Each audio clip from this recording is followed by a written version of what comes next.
SRAM Eagle has been out for about 2 years now, so we already know all the basic stuff about this. It's 12 speeds, it's got a crazy 500% gear range on that cassette, and your granny gear is probably bigger than your rear rotor. But how does this stuff work after 10 months of beating it into the ground? Has it held up to the abuse? And how do I like it after pedaling this stuff around for a long time? In today's video, I'll explain just how impressed I am with the performance and durability of my SRAM Eagle drivetrain.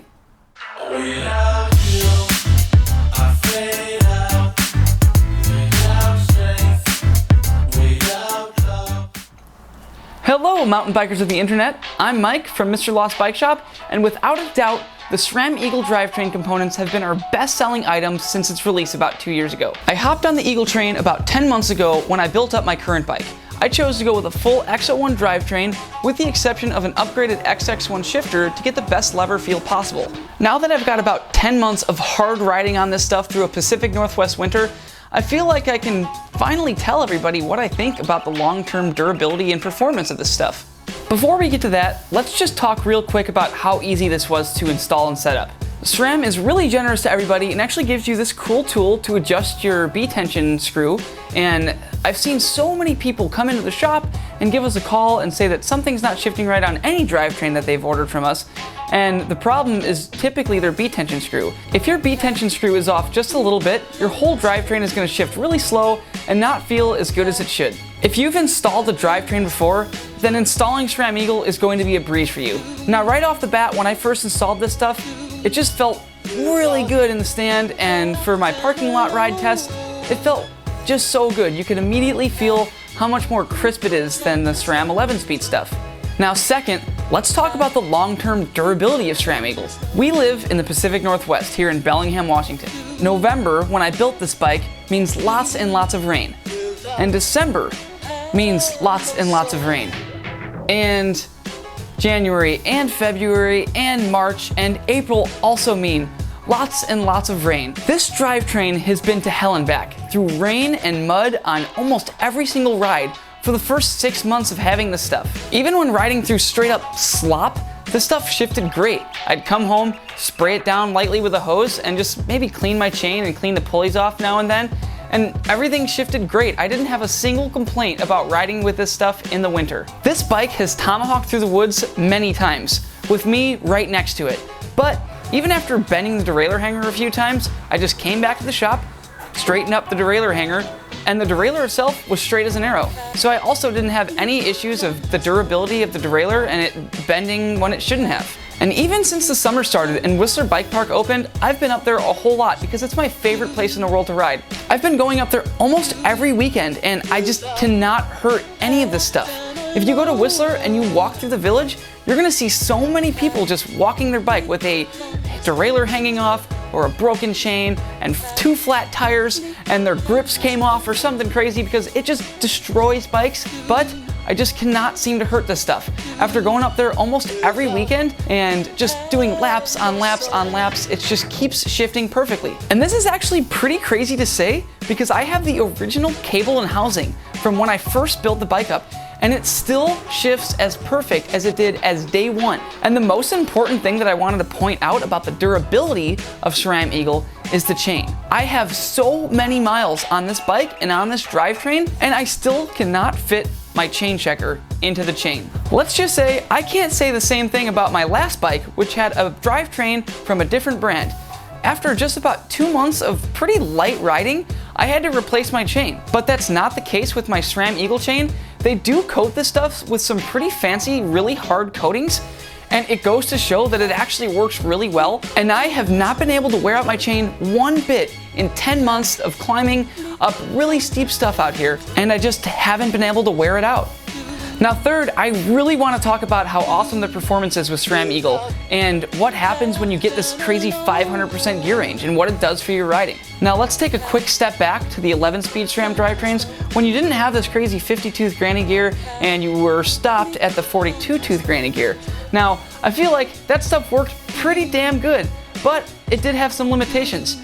My bike about 2 years ago was set up with a SRAM 11-speed drivetrain, and I felt like with the stock 32-tooth chainring that came on that bike, I just wasn't able to climb up the really steep stuff that we had here in town but I did have a really good high gear to pedal downhill and really carry my speed downhill. So that was pretty cool, but I did want a little bit more climbing. So what I did is I switched to a 28 tooth chainring. Then I was able to climb up pretty much anything, but I did realize that I did lose out on the high gears of my cassette, and I just didn't have the ability to pedal downhill and carry my speed downhill like I did with the 32 tooth, and I feel like I was spinning out downhill. So I felt like I was either spinning out going uphill or spinning out going downhill. So I felt like I definitely did have limitations with the 11-speed drivetrain. But once I set this current bike up with the 12-speed stuff, all of that limitation is completely gone. I don't spin out on climbs, and I don't spin out going downhill. In the Whistler Bike Park, when I'm connecting trails through Fire Road, I can pedal downhill with the 32 tooth chainring, but then when I'm done riding the bike park, I can go ride in Whistler Valley and climb up all the steepest stuff with the same 32 tooth chainring. So that limitation was gone right off the bat, and that means that I could ride my bike longer, which means I could have more fun. To me, mountain biking is completely all about having fun, and anything that helps me have more fun, I'm a huge fan of. I do have a lot of people saying that, oh, I don't need that 50 tooth grinding gear, like I'll just get in better shape or go to a smaller chainring, but I'm not just pedaling around all day in that 50 tooth grinding gear. What I actually prefer to do is just climb in the 42 tooth chainring, and then when I start to get tired on really long rides, I pop it up into that 50 tooth, and then I could just keep my ride going instead of either getting off the bike and walking or just going back to the trailhead and heading home. Here in Bellingham, we have a lot of really cool up and over rides where you ride to the top and down the backside of a mountain and then back up to the top and then back down to the trailhead. Now, before with the 11-speed stuff, I did feel like, I would get pretty tired on climbs, and I would find myself walking sections that were really steep when I just felt like I just couldn't go on anymore and had to get off the bike and walk. But now that I have that 50 tooth grinding gear to fall back on, my rides are just totally extended now. I don't have to get off the bike and walk, and I don't have to sacrifice my downhill gears just so that I can pedal uphill a little bit easier with a smaller front chainring like I had to before. Now again, if I can ride my bike longer, that means I'm having more fun. These big rides that I would kind of dread before and I wouldn't really look forward to, now I can look forward to, and I can pedal up and over and up and over and up and over all day. Now let's talk about the one negative experience that I had with the SRAM Eagle components. The new SRAM Eagle chainrings are completely different than the 11-speed ones, and the profiling on the narrow wide teeth is redesigned for better chain retention so that your chain isn't falling off when you're riding through rough stuff. Now this was the case for about 5-6 months. I didn't drop a single chain, and I was super stoked on that. Then after about 5 or 6 months of use, my chain kept dropping, and I couldn't really figure out why, because I had a brand new drivetrain that was only 5 or 6 months old. But I took it back to the shop one day after getting pretty frustrated, and I noticed that all the profiling of the narrow wide teeth was completely worn out, so my chain just would not hold on to that thing. And it was crazy too, because I actually had a chain guide on, and it was actually coming off with a chain guide. It was getting jammed up in the chain guide and making its way through. It was that bad. I didn't have that experience with the 11-speed stuff, so I don't know if they're just making the new chainrings out of a softer alloy or what, and I called SRAM about it. They said that they are going to warranty it for me, and SRAM's warranty service is really good. It's top notch, so I'm not too upset about that. And anyway, I did want to put on an oval chainring from Wolftooth, which I actually went over in my last video.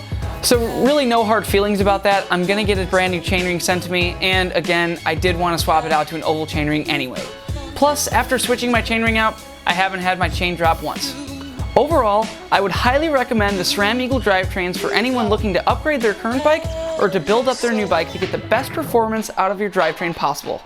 You can find all the SRAM Eagle Drivetrain components on our website, and the link is listed below in the video's description. Do you have any other questions about this stuff that I didn't touch base on in this video?